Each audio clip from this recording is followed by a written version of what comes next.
Hi ವೀಕ್ಷಕರೇ, ಎಲ್ಲರಿಗೂ ನಮಸ್ಕಾರ. ನೋಡಿ, ಗೃಹಲಕ್ಷ್ಮಿ ಯೋಜನೆಯ ಪ್ರತಿಯೊಂದು ಫಲಾನುಭವಿಗಳಿಗೆ ಸರ್ಕಾರ ಇಂದು ಮಂಗಳವಾರ ಮಾರ್ಚ್ 18ರಂದು 6,000 ಹಣನ ಜಮಾ ಮಾಡ್ತಾ ಇದ್ದು, ಕರ್ನಾಟಕದ 23 ಜಿಲ್ಲೆಗಳ ಪ್ರತಿಯೊಂದು ಫಲಾನುಭವಿಗಳಿಗೆ ಈ 6,000 ಹಣ ಜಮಾ ಆಗಲಿದೆ.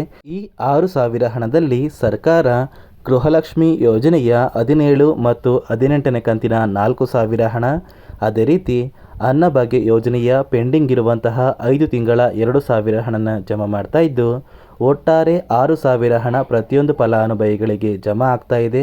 ಹಾಗಾದರೆ ಬನ್ನಿ ಸ್ನೇಹಿತರೆ, ಯಾವ ಜಿಲ್ಲೆಗಳಿಗೆ ಈ 6,000 ಹಣ ಜಮಾ ಆಗ್ತಾ ಇದೆ ಮತ್ತು ಹೇಗೆ ಹಣ ಜಮಾ ಆಗಲಿದೆ ಅಂತ ನಾನು ನಿಮಗೆ ತಿಳಿಸ್ಕೊಡ್ತಾ ಇದ್ದೀನಿ. ಅದಕ್ಕಿಂತ ಮೊದಲು ನೋಡಿ ಸ್ನೇಹಿತರೆ, ನೀವೇನಾದ್ರೂ ಇನ್ನೂ ಸಹ ನನ್ನ ಚಾನಲ್ನ ಸಬ್ಸ್ಕ್ರೈಬ್ ಆಗಿಲ್ಲ ಅಂದರೆ ದಯವಿಟ್ಟು ಪ್ರತಿಯೊಬ್ಬರು ಚಾನಲ್ನ ಸಬ್ಸ್ಕ್ರೈಬ್ ಮಾಡ್ಕೊಳ್ಳಿ, ಹಾಗೆ ವಿಡಿಯೋಗೆ ಒಂದು ಲೈಕ್ನ ಕೊಡಿ. ಹೌದು ವೀಕ್ಷಕರೇ, ಗೃಹಲಕ್ಷ್ಮಿ ಯೋಜನೆಯ ಪ್ರತಿಯೊಂದು ಫಲಾನುಭವಿಗಳಿಗೆ ಸರ್ಕಾರದಿಂದ ಸಚಿವೆ ಲಕ್ಷ್ಮಿ ಹೆಬ್ಬಾಳ್ಕರ್ ಅವರು ಭರ್ಜರಿ ಗುಡ್ಡಿಸ್ನ ಕೊಟ್ಟಿದ್ದು, ನಿಮ್ಮ ಬ್ಯಾಂಕ್ ಖಾತೆಗೆ ಒಟ್ಟಿಗೆ 6,000 ಹಣನ ಸರ್ಕಾರ ಜಮಾ ಮಾಡ್ತಾ ಇದೆ. ಹೇಗೆ 6,000 ಹಣ ನಿಮ್ಮ ಬ್ಯಾಂಕ್ ಖಾತೆಗೆ ಜಮಾ ಆಗಲಿದೆ ಅಂದರೆ, ಗೃಹಲಕ್ಷ್ಮಿ ಯೋಜನೆಯ 17 ಮತ್ತು 18ನೇ ಕಂತಿನ 4,000 ಹಣ, ಅದೇ ರೀತಿ ಅನ್ನಭಾಗ್ಯ ಯೋಜನೆಯ ಕಳೆದ 5 ತಿಂಗಳ ಪೆಂಡಿಂಗ್ ಇರುವಂತಹ 2,000 ಹಣ, ಒಟ್ಟಾರೆ ಪ್ರತಿಯೊಂದು ಫಲಾನುಭವಿಗಳಿಗೆ 6,000 ಹಣ ಜಮಾ ಆಗ್ತಾ ಇದೆ. ನಿಮ್ಮ ಬ್ಯಾಂಕ್ ಖಾತೆಗೆ 6,000 ಹಣ ಜಮಾ ಆಗೋದಕ್ಕೆ ನಾನು ನಿಮಗೆ ವಿತ್ ಪ್ರೂಫ್ ಮೂಲಕ ಮಾಹಿತಿನ ಕೊಡ್ತಾ ಇದ್ದೀನಿ. ದಯವಿಟ್ಟು ಪ್ರತಿಯೊಬ್ಬರು ಈ ಒಂದು ಆಡಿಯೋನ ಕೇಳಿ. ಎಲ್ಲ ಗೃಹಲಕ್ಷ್ಮಿಗಳಿಗೆ ಇಷ್ಟೇ ಹೇಳಲಿಕ್ಕೆ ಬಯಸ್ತೇನೆ, ನಿಮ್ಮ ಕಾಳಜಿ ನಮಗಿದೆ. ನೀವು ಗೃಹಲಕ್ಷ್ಮಿ ಹಣ ಬರುತ್ತೆ ಅಂತ ತಿಂಗಳಿಗೆ ಏನೇನೋ ನೀವು ವಿಚಾರ ಮಾಡ್ಕೊಂಡಿದ್ರೆ ಅದು ನಿಮ್ಮ ತಪ್ಪಲ್ಲ. ಸರ್ಕಾರ ವಾಗ್ದಾನ ಮಾಡಿದೆ. ಸಿದ್ದರಾಮಯ್ಯನವರು ಆಗಿರ್ಬೋದು, ಡಿ ಕೆ ಶಿವಕುಮಾರ್ ಅವರಾಗಿರ್ಬೋದು, ತಮಗೆ ಕೊಟ್ಟ ಭಾಷೆಯನ್ನು ನೆರವೇರಿಸಲಿಕ್ಕೆ ಸಾರಥಿ ಥರ ನಾನು ಕೂಡ ನಿಂತ್ಕೊಂಡಿದ್ದೀನಿ. ಯಾವುದೇ ಕಾರಣಕ್ಕೂ ಚಿಂತೆ ಬೇಡ.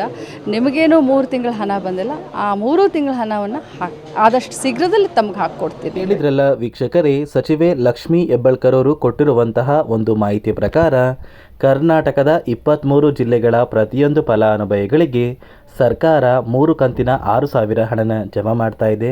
ಈಗಾಗಲೇ 16ನೇ ಕಂತಿನ ಹಣನ ಪ್ರತಿಯೊಂದು ಫಲಾನುಭವಿಗಳು ನಿಮ್ಮ ಬ್ಯಾಂಕ್ ಖಾತೆಗೆ ಪಡ್ಕೊಂಡಿದ್ದೀರಾ. ಉಳಿದಿರುವಂತಹ 17 ಮತ್ತು 18ನೇ ಕಂತಿನ 4,000 ಹಣ, ಅದೇ ರೀತಿ ಅನ್ನಭಾಗ್ಯ ಯೋಜನೆಯ ಕಳೆದ 5 ತಿಂಗಳ ಪೆಂಡಿಂಗ್ ಇರುವಂತಹ 2,000 ಹಣ, ಒಟ್ಟಾರೆ 6,000 ಹಣನ ಪ್ರತಿಯೊಂದು ಫಲಾನುಭವಿಗಳಿಗೆ ಸರ್ಕಾರ ಜಮಾ ಮಾಡ್ತಾ ಇದ್ದು, ಇಂದು ಮಂಗಳವಾರ ಮಾರ್ಚ್ 18ರಂದು ಕರ್ನಾಟಕದ 23 ಜಿಲ್ಲೆಗಳಿಗೆ ಸರ್ಕಾರ 6,000 ಹಣನ ಜಮಾ ಮಾಡ್ತಾ ಇದೆ. ಹಾಗಾದರೆ ಬನ್ನಿ ಆ ಜಿಲ್ಲೆಗಳ ಹೆಸರು ಏನು ಅಂತ ತಿಳ್ಕೊಳ್ಳೋಣ.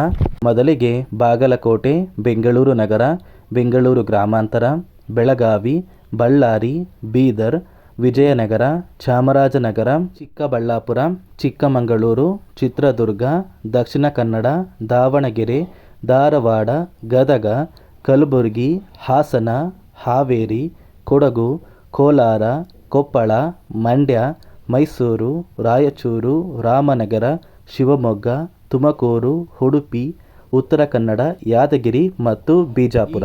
ಈ 23 ಜಿಲ್ಲೆಗಳ ಪ್ರತಿಯೊಂದು ಫಲಾನುಭವಿಗಳಿಗೆ ಸರ್ಕಾರ ಇಂದು ಮಂಗಳವಾರದಿಂದ ಗೃಹಲಕ್ಷ್ಮಿ ಯೋಜನೆಯ 2 ತಿಂಗಳ 4,000 ಹಣ, ಅದೇ ರೀತಿ ಅನ್ನಭಾಗ್ಯ ಯೋಜನೆಯ ಕಳೆದ 5 ತಿಂಗಳ ಪೆಂಡಿಂಗ್ ಇರುವಂತಹ 2,000 ಹಣನ ಜಮಾ ಮಾಡ್ತಾ ಇದ್ದು, ಒಟ್ಟಾರೆ 6,000 ಹಣ ನಿಮ್ಮ ಬ್ಯಾಂಕ್ ಖಾತೆಗೆ ಜಮಾ ಆಗಲಿದೆ. ಅದೇ ರೀತಿ ನೀವು ಈ 6,000 ಹಣನ ನಿಮ್ಮ ಬ್ಯಾಂಕ್ ಖಾತೆಗೆ ಪಡ್ಕೋಬೇಕು ಅಂದರೆ, ಸರ್ಕಾರದಿಂದ ಇಲ್ಲಿಯವರೆಗೂ ಜಮಾ ಆಗಿರುವಂತಹ ಗೃಹಲಕ್ಷ್ಮಿ ಯೋಜನೆಯ ಒಟ್ಟು 16 ಕಂತಿನ ಹಣ ಜಮಾ ಆಗಿದ್ದರೆ ಮಾತ್ರ ಸರ್ಕಾರದಿಂದ 6,000 ಹಣ ಜಮಾ ಆಗುತ್ತೆ. ಒಂದು ವೇಳೆ ನಿಮ್ಮ ಬ್ಯಾಂಕ್ ಖಾತೆಗೆ ಇನ್ನೂ ಸಹ ಗೃಹಲಕ್ಷ್ಮಿ ಯೋಜನೆಯ ಹಣ ಪೆಂಡಿಂಗ್ ಇದ್ದರೆ, ಸರ್ಕಾರದಿಂದ ಯಾವುದೇ ರೀತಿಯ ಒಂದು ಹಣ ನಿಮ್ಮ ಬ್ಯಾಂಕ್ ಖಾತೆಗೆ ಜಮಾ ಆಗೋದಿಲ್ಲ. ಕಾರಣ ಏನು ಅಂದರೆ, ಪೆಂಡಿಂಗ್ ಇರುವ ಹಣ ಫಲಾನುಭವಿಗಳ ಬ್ಯಾಂಕ್ ಖಾತೆಗೆ ಜಮಾ ಮಾಡೋವರೆಗೂ ಸರ್ಕಾರ ಯಾವುದೇ ರೀತಿಯ ಒಂದು ಹಣನ ನಿಮ್ಮ ಬ್ಯಾಂಕ್ ಖಾತೆಗೆ ಜಮಾ ಮಾಡೋದಿಲ್ಲ ಅಂತ ಹೇಳ್ತಾ, ಇದಿಷ್ಟು ಗೃಹಲಕ್ಷ್ಮಿ ಮತ್ತು ಅನ್ನಭಾಗ್ಯ ಯೋಜನೆ ಕುರಿತು ಪ್ರತಿಯೊಂದು ಫಲಾನುಭವಿಗಳಿಗೆ ಸರ್ಕಾರದಿಂದ ಬಂದಿರುವಂತಹ ಒಂದು ಹೊಸ ಮಾಹಿತಿಯಾಗಿದೆ.